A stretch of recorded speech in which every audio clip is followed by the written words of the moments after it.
I welcome all of you for today lecture. Yesterday we studied about microcanonical ensemble.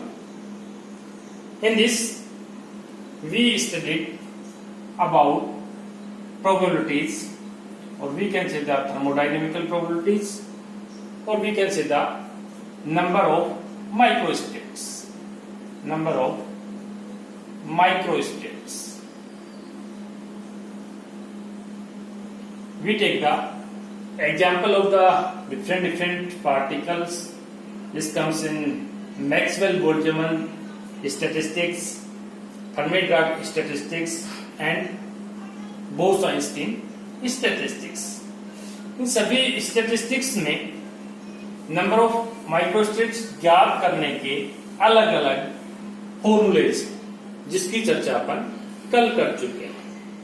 Generally इस number of microstates को अपन represent करते हैं, जिसको मैं thermodynamical probabilities भी कह देता हूं, ओमेगा से। माइक्रोकानोनिकल एंसेंबल में ओमेगा जो अपने पास फंक्शन है किसका होगा? Omega is the function of N, V and E, क्योंकि अपने पास क्या है? माइक्रोकानोनिकल के मैक्रोस्टेट्स है अपने पास, और ये अपने पास क्या कर रहे हैं? माइक्रोस्टेट्स अपने पास है। कल जो अपन ने एग्जांपल्स लिया था उसमें मैक्सवेल बोल्ट्जमैन सांख्यिकी में जो नंबर ऑफ माइक्रोस्टेट्स रहते हैं, नंबर ऑफ डिफरेंट वेज जहां पे पार्टिकल प्लेस किए जाते हैं, उसका जो फॉर्मूला अपने पास आया था मैक्सवेल बोल्ट्जमैन सांख्यिकी में GI की पावर NI। और मैं कहूं कि दूसरा जो अपने पास फर्मी-डिराक स्टैटिस्टिक्स में जो फॉर्मूला अपने पास आया था वो अपने पास आया था GI C NI। इस फॉर्मूले से अपन ने नंबर ऑफ माइक्रोस्टेट्स ज्ञात की थी, एक एग्जांपल भी लिया था।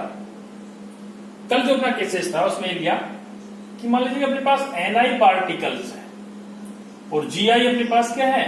प्लेसेस है, कि NI पार्टिकल को GI प्लेसेस में अपन रखना चाह रहे हैं, तो उसके डिफरेंट वेज कितने होंगे, उनकी माइक्रोस्टेट्स कितनी होंगी? डिफरेंट वेज मतलब माइक्रोस्टेट्स, उसकी प्रोबेबिलिटीज भी अपन कहते हैं। तो अपन ने अगर पार्टिकल अपने पास क्लासिकल पार्टिकल है तो अपन ये फॉर्मूला लिया। अगर पार्टिकल अपने पास क्वांटम मैकेनिकल पार्टिकल है, वो भी अगर फर्मी पार्टिकल है तो अपन ये फॉर्मूला लिया था। अगर बोस-आइंस्टीन पार्टिकल है, बोसोन है, तो अलग से फॉर्मूला आया था, अलग अलग फॉर्मूले से। आज अगर अपन ले एक नया केसेस अपन ले रहे हैं कि मान लीजिएगा N1 particle is placed in G1 state and N2 particle are placed in G2 states. Then total probabilities क्या होगी, टोटल नंबर ऑफ वेज क्या होंगे, टोटल माइक्रोस्टेट्स क्या होगी? तो टोटल माइक्रोस्टेट्स का जो फॉर्मूला काम आएगा अपने पास, जो sigma is given by the sigma 1 multiple of, not sigma, I am saying the omega, omega is given as the omega 1 multiple of omega 2। Here omega 1 is the function of N1 G1 and omega 2 is the function of N2 G2। अब यहां पे omega 1 का जो formula है वो कौन सा लगाएंगे, ओमेगा 2 के लिए कौन सा फॉर्मूला लगाएंगे, ये डिपेंड करेगा कि ये पार्टिकल अपने पास कौन से पार्टिकल है, क्लासिकल पार्टिकल है या क्वांटम मैकेनिकली ओबे करने वाले पार्टिकल्स। जो भी पार्टिकल अपने पास होंगे उसके अकॉर्डिंग ये फॉर्मूला अपन या तो ये लगाएंगे या ये लगाएंगे या बोस-आइंस्टीन का जो फॉर्मूला वो लगाएंगे। पहले अपन क्या ज्ञात करेंगे? सिग्मा 1, फिर क्या ज्ञात करेंगे? सिग्मा 2, फिर टोटल जो अपने पास है उसकी probabilities is equal to probability of first particle related to the first particle, first number of particles, and multiply of the probability of the number of second particles जो अपन N2 लेके चल रहे हैं। इसके बाद अपन ले रहे हैं number of microstates in phase space. अब जो अपना टॉपिक रहेगा वो अपने पास है number of microstates in phase space. Microstates in phase space. कल भी अपन ने चर्चा की थी फेज स्पेस की। माइक्रोस्टेट्स जो अपन कर रहे हैं वो माइक्रोस्टेट्स अलग अलग, यानी कि उसके डिफरेंट डिफरेंट बेस क्या होंगे। इसी को अपन प्रोबेबिलिटी भी कर रहे हैं। नंबर ऑफ माइक्रोस्टेट्स, अगर मैं इसको लिखूं नंबर ऑफ माइक्रोस्टेट्स, जो कि अपन सिग्मा से रिप्रेजेंट कर रहे हैं, इसका मान अपन ज्ञात करें किसमें, फेज स्पेस में। तो सबसे पहले तो जो कल अपन ने चर्चा की थी, आज थोड़ा सा और देख लेते हैं कि फेज स्पेस क्या होता है। अपन मान के चलते हैं कि y एक्सिस पे अपने पास है P और x एक्सिस के अपने पास है Q। QP space, phase space को अपन कहते हैं। और यहाँ पे अपन कहें कि कोई पार्टिकल है, कोई पॉइंट है, वो पॉइंट फेज पॉइंट कहलाता है। वो जो फेज पॉइंट अपने पास है वो कल मैंने आपको बताया कि वो फेज पॉइंट्स किससे डिनोट किया जाता है, क्यूबिक से रिप्रेजेंट किया जाता है। क्यों किया जाता है उसका रीजन मैंने कल बताया था आपको, क्योंकि हाइजेनबर्ग थ्योरी के अकॉर्डिंग किसी पार्टिकल की पोजीशन एवं मोमेंटा को एक साथ ज्ञात नहीं कर सकते हैं। इसी कारण से प्रत्येक जो फेज पॉइंट है वो प्रत्येक फेज पॉइंट एक यूनिट सेल के बराबर होगा। ये अपने पास क्या एक फेज पॉइंट को रिप्रेजेंट करता है, यानी कि एक फेज पॉइंट इस प्रकार से अपन डिनोट कर सकते हैं। अब यहां तो अपन कहें कि नंबर ऑफ पार्टिकल रहते हैं, नंबर ऑफ फेज पॉइंट्स अपने पास है। ये फेज पॉइंट, ये फेज पॉइंट, ये फेज पॉइंट, ये phase point, this point, phase point, number of अपने पास क्या है, फेज पॉइंट्स। तो टोटल अपने पास जो फेज पॉइंट्स अपने पास मिल गए, ये किसको रिप्रेजेंट कर रहे हैं, एक अनसेंबल को रिप्रेजेंट करते हैं। अनसेंबल की डेफिनेशन क्या है वो तो आप जानते ही हैं, पहले चर्चा कर चुके हैं। तो यहां पे जो अपने पास एक फेज पॉइंट है जिसको मैं यूनिट सिस्टम, यूनिट सेल कह रहा हूं, वो किसको रिप्रेजेंट कर रही है, एक सिस्टम को रिप्रेजेंट करती है।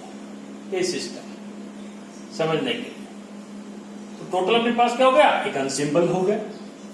अब इसमें अपन ज्ञात कर रहे हैं कि टोटल माइक्रोस्टेट्स कितनी होगी। और एक सिस्टम, जो पहले अपन एग्जाम्पल लिया था कि एक सिस्टम एक माइक्रोस्टेट्स को रिप्रेजेंट कर रहा है, माइक्रोस्टेट्स को रिप्रेजेंट करता है। तो यहां पे टोटल माइक्रोस्टेट्स कितनी होगी, वही तो उसकी क्या है, प्रोबेबिलिटीज है। तो total microstates, number of microstates, जिसको ओमेगा से रिप्रेजेंट कर रहे हैं, वो अपने पास आएगा total volume of phase space, total volume upon volume of unit cell, volume of unit cell. Clear है कि मान टोटल वॉल्यूम अपने पास ये है, कंसेम्बल है पूरा, इसमें इसका वॉल्यूम अपन ने ये लिखा और एक यूनिट सेल का वॉल्यूम उसे डिवाइड कर दिया, तो अपने पास क्या आएगा कि उसके अंदर कितनी यूनिट सेल्स है, यानी कि उसके अंदर कितनी माइक्रोस्टेट्स है। तो अपन ज्ञात कर सकते हैं फेज स्पेस का टोटल वॉल्यूम कैसे ज्ञात करते हैं, कौन से फॉर्मूले से दिया जाता है, ये आप सभी को पता है। डी क्यूब, मैं लिखूं इसको डी एफ लिखा हूं, एक बार D F cube integration D F P. ये अपने पास क्या हुआ, total volume in phase space and volume of unit cell. एक यूनिट सेल का वॉल्यूम क्या होता है, मान लो एस की पावर एफ लिखा। यहां पे एफ क्या है, यहां पे एफ अपने पास है degree of freedom, degree of freedom. Degree of freedom भी किससे रिलेटेड है, स्पेशियल डिग्री ऑफ फ्रीडम, यानी कि स्पेस की अपने पास कितनी डिग्री है। ये अपन कहें ये अपने पास किसको रिप्रेजेंट कर रहा है, डायमेंशन को रिप्रेजेंट कर रहा है। ये अपना जो स्पेस अपने पास 1 डायमेंशनल है, अपने पास 2 डायमेंशनल या 3 डायमेंशनल है। अब मान लीजिएगा कि अपने पास स्पेस अपना 3 डायमेंशनल है, 3 डायमेंशनल है। तो ओमेगा 3 डायमेंशनल अपने पास होगा 3d is equal to this value, यहां पर लगाएंगे d की पावर 3 q, यानी कि f का मान क्या है 3 डायमेंशनल के लिए, और ये अपने पास क्या हुआ d 3p अपॉन s की पावर 3 डायमेंशनल, यहाँ 3d अपने पास है 3 डायमेंशनल केसेस में। अब 3 डायमेंशनल केसेस में इसका मान कितना होता है, क्यों तो q अपने पास क्या है स्थिति से संबंधित है, तो स्थिति का q यानी कि ये अपने पास ये वॉल्यूम को रिप्रेजेंट करता है, और उसका वॉल्यूम अपने पास वाले कंटेनर अपने पास है तो कंटेनर का वॉल्यूम होगा, यानी कि अपन के स्थिति के सापेक्ष अपने पास उसका वॉल्यूम कितना है, तो इसको अपन इस प्रकार से लिखें v dq p upon H Q. अभी dqp ये अपने पास क्या मोमेंटम स्पेस का वॉल्यूम, और मोमेंटम स्पेस का वॉल्यूम अपने पास क्या होता है, क्या होता है अपने पास जो भी फॉर्मूला है वो अपन इसमें अप्लाई करेंगे, अप्लाई करने के बाद जो वैल्यू अपने पास आती है उसको अपन लिखेंगे, ये आपको पता है बार बार काम भी आएगा 3d is equal to v upon H Q, इसका अपन कहेंगे integration 4 pi p square dp। कौन से अपन कोऑर्डिनेट सिस्टम ले रहे हैं यहाँ पे spherical coordinate system, spherical coordinate system. Spherical coordinate system अपने क्यों लिया, क्योंकि यहाँ पे अपन एक स्फेयर की कल्पना करते हैं जिसका मूल बिंदु अपन कहें सेंटर पॉइंट 0 ले सकते हैं, और उसकी रेडियस अपने पास क्या है p की लिमिट क्या होगी वो अपन इसमें लगा सकते हैं। p की जो लिमिट अपने पास आती है वो डिस्पर्सन रिलेशन से आती है। डिस्पर्सन रिलेशन क्या होता है, p और e के मध्य संबंध। आपको पता है कि e इज इक्वल टू क्या होता है p square upon 2n। Dispersion relation, इस p से e का मान अपन ज्ञात कर सकते हैं, लिमिट भी यहां पे रख सकते हैं अपन p की फॉर्म में। ये जो डिस्पर्सन रिलेशन है अपन कहें कि अपने पास कहें kp रिलेशन के अपने पास ओमेगा एंड के रिलेशन भी होता है, डिस्पर्सन रिलेशन अपन ज्ञात कर सकते हैं। ये अपने पास क्या है 3 डायमेंशनल केसेस में फेज स्पेस के अंदर नंबर ऑफ माइक्रोस्टेट्स या उसकी प्रोबेबिलिटीज। अब मान लीजिएगा अपने पास कि स्पेस 2 डायमेंशनल है, यानी कि f का मान अपने पास क्या है 2 है, तो क्या होगा, तो थर्मोडायनेमिकल प्रोबेबिलिटीज यानी कि नंबर ऑफ माइक्रोस्टेट्स कितनी होगी। अपने पास क्या 2 डायमेंशनल केसेस के लिए अपन लेके चलना है 2D के लिए, तो यहां मैं 2D लिख रहा हूं इज इक्वल टू ये फॉर्मूला f की जगह क्या आएगा 2 d square cube d square p upon h square 2D के लिए। अब ये d स्क्वायर क्यूब यहां इसको क्या लिखेंगे अपन, क्योंकि q अपने पास पोजीशन कोऑर्डिनेट से संबंधित है, पोजीशन कोऑर्डिनेट का जब स्क्वायर लेते हैं तो वो मात्रक किसका आता है एरिया का मात्रक, क्षेत्रफल का मात्रक a d स्क्वायर p, और ये अपने पास क्या हुआ h स्क्वायर। p अपने पास क्या है मोमेंटम स्पेस, तो उसमें d स्क्वायर p अपने पास क्या होगा, ये भी तो अपने पास एरिया का फॉर्मूला है, उसको अपन क्या लेके चलेंगे 2 पाई p dp, जिसको अपन लिखें a integration 2 pi p dp, जो कि अपन कहें कि जो स्फेरिकल सरफेस है उसका जो अपन क्षेत्रफल लेते हैं वो अपने पास ये रहता है अपॉन h स्क्वायर। यहां पे अपन पोलर कोऑर्डिनेट लेके चलेंगे, पोलर कोऑर्डिनेट्स, जिसमें p का मान फिर अपने पास कहां होगा 0 से स्टार्ट होगा। ये लिमिट अपने पास क्या है डिस्पर्सन रिलेशनशिप से आएगी, इसके अपने पास डिस्पर्सन रिलेशनशिप जो अभी मैंने आपको बताया।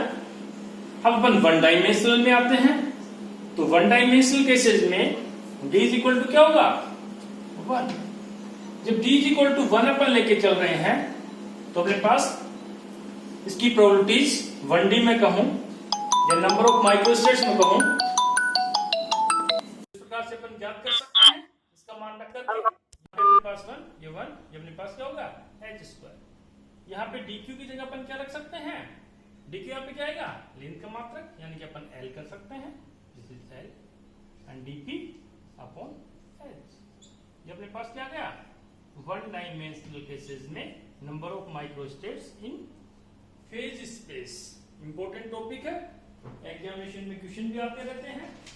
इससे संबंधित आप इसका मान निकाल करके चलना, कैसे अपन ज्ञात करेंगे। एक सबसे इंपॉर्टेंट कि प्रत्येक केसेस में जो अपन ने नंबर ऑफ माइक्रोस्टेट्स ज्ञात करते हैं, या अपन कहें कि यहां पर प्रोबेबिलिटीज का मान ज्ञात करते हैं, तो सभी केसेस में ओमेगा इज इक्वल टू जो मान अपने पास आएगा एक मल्टीप्लिकेशन फैक्टर जीएस से मल्टीप्लाई हो।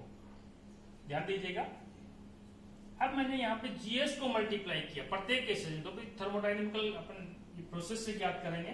कोई भी अपन फॉर्मूला यूज करो, चाहे मैक्सवेल बोल्ट्जमान का फॉर्मूला यूज करो, चाहे फर्मी-ड्राक का यूज करो, चाहे बोस-आइंस्टीन का यूज करो, सभी में अपने पास जीएस से मल्टीप्लाई करते हैं। जीएस अपने पास क्या है, जीएस को अपन एक डिजेनरेसी फैक्टर भी कहते हैं।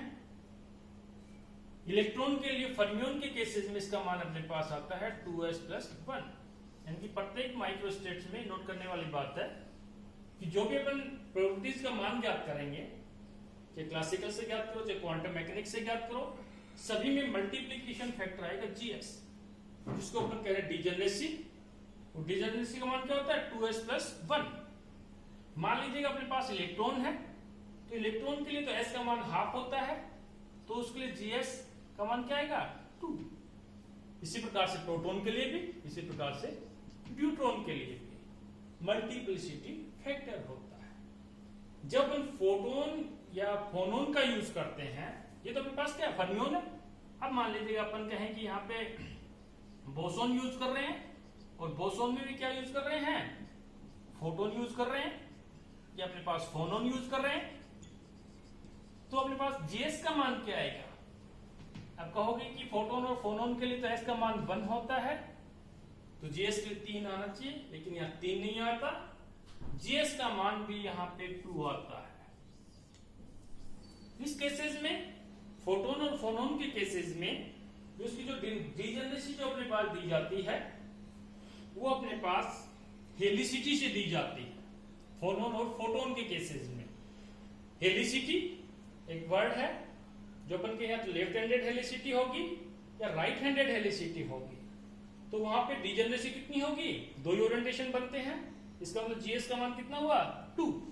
तो चाहे फर्मियोन हो, चाहे अपने पास फोटोन या फोनोन हो, मल्टीप्लिकेशन फैक्टर जीएस का मान क्या आएगा, 2 आएगा। इंपॉर्टेंट है, इसको ध्यान रखना। थैंक यू, नेक्स्ट टाइम फिर मिलते हैं। Thank you.